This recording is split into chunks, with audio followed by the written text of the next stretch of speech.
Di sini ada terlihat beberapa rangkaian yang memang tidak halus ya teman-teman ya, karena memang tadi kita finishing dari sablonnya menggunakan.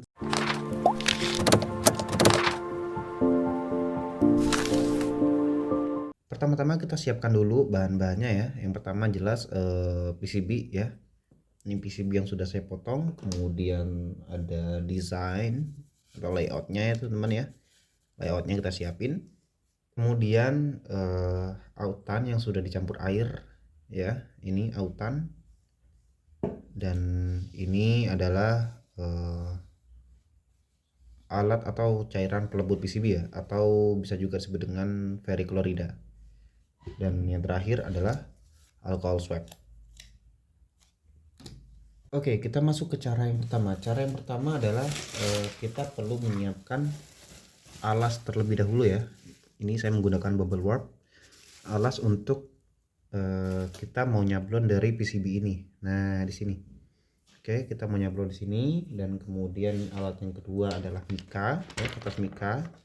Kenapa saya menggunakan kertas mika? Karena kalau plastik yang lainnya itu teksturnya agak beda ya teman-teman ya. Dan kemudian ada koin. Ini saya menggunakan koin Rp1.000 agar lebih halus. Oke, yang pertama kita bersihkan dulu PCB-nya menggunakan alcohol swab atau pakai alkohol atau yang lainnya ya sejenisnya, untuk menghilangkan bekas-bekas debu, sidik jari dan lain sebagainya. Nah, kita tinggal gosok-gosokkan ke bagian PCB-nya seperti ini.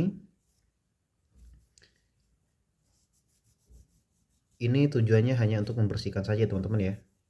Alkohol juga boleh ditaruh di kapas atau tisu kemudian digosokkan seperti ini. Cuman saran saya adalah menggunakan tisu atau kain kacamata ya, agar gak ada sisa-sisa kapas atau kain yang menempel. Nah, seperti ini kalau sudah kita taruh di bawah.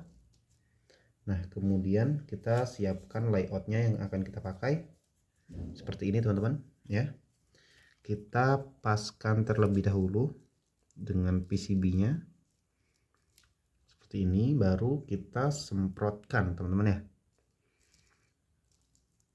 Kita paskan.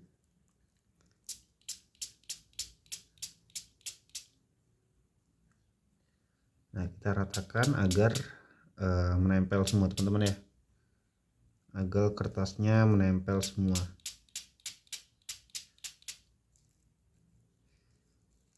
Oh ya, jangan lupa gelembungnya ini dibuang ya teman-teman ya.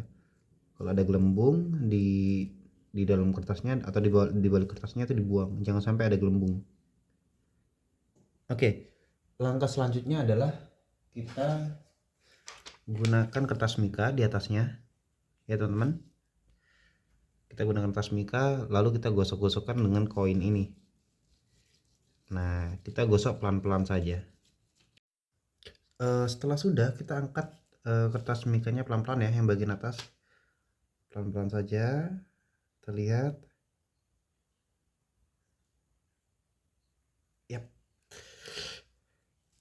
jalurnya udah jadi ya teman-teman ya, seperti ini. Memang ada beberapa part yang gagal ya teman-teman.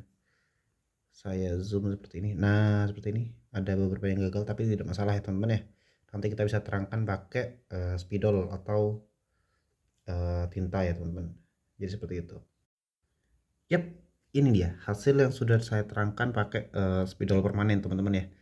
Dan saran bagi saya, kalau kalian ingin mencetak PCB dengan metode seperti ini, jangan terlalu kecil ya jalurnya ya, tahu nanti resikonya akan gagal seperti ini. Nah, karena ini gagal, tadi saya akalin terangkan pakai spidol. Agak jelek sih, tapi gak apa-apa, yang penting ketutup di sini ya teman-teman. Jadi itu ya, semakin kecil jalur lintasan dari PCB ini yang kalian pakai, maka resiko kegagalan akan semakin besar. Selanjutnya kita siapin wadah teman-teman, kemudian juga verichlorida.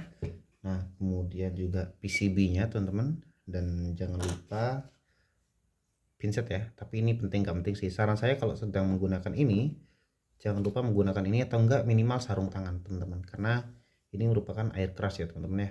Ini. Kemudian ini kita ceburkan ke sini teman-teman ya. Kita langsung ceburkan saja.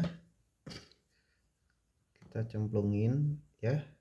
Nah, setelah seperti ini kita sambil goyang-goyangkan ya teman-teman selama kurang lebih 5 menit sampai 10 menit. Nah, Bagi kalian yang tidak ingin capek seperti ini, bisa kalian akalin pakai, menggunakan mesin, apa namanya, dinamo taruh sini biar bisa goyang-goyang sendiri atau gimana, yang jelas ini harus digoyang-goyangkan 5 sampai 10 menit ya teman-teman ya. Oke, setelah beberapa menit ya, 5 sampai 10 menitan kita goyang-goyang dan bisa kita lihat hasilnya di sini teman-teman ya. Kita gunakan pinset untuk ngambilnya. Nah, ini dia. Ini yang warna putih tandanya logam atau tembaganya udah hilang teman-teman ya dari serbuk veriklorida yang dicampur dengan air ya teman-teman.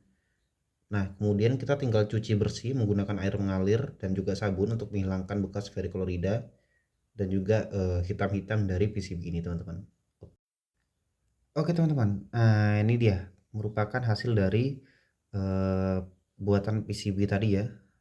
PCB tadi yang udah kita lakukan beberapa proses ya teman-teman.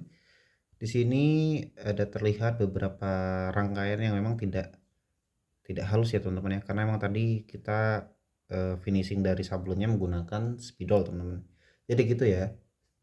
Cukup diingat saja, triknya sederhana. Semakin kecil jalur yang kalian pakai, maka resiko kegagalan akan semakin besar, teman-teman. Jadi kalau segini ukurannya teman-teman ya, ini kurang lebih ini kurang lebih 20 mm ya teman-teman ya, ukuran dari jalurnya ini kalau nggak salah ya teman-teman.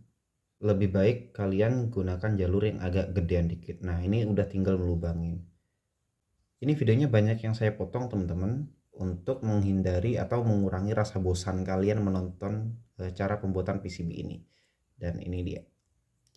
Hasilnya sangat bagus bagi saya ya, lumayan lah daripada kita beli ya, mending kita bikin sendiri dan bisa dilakukan di rumah dengan beberapa langkah yang sangat mudah dan bahkan cepat teman-teman.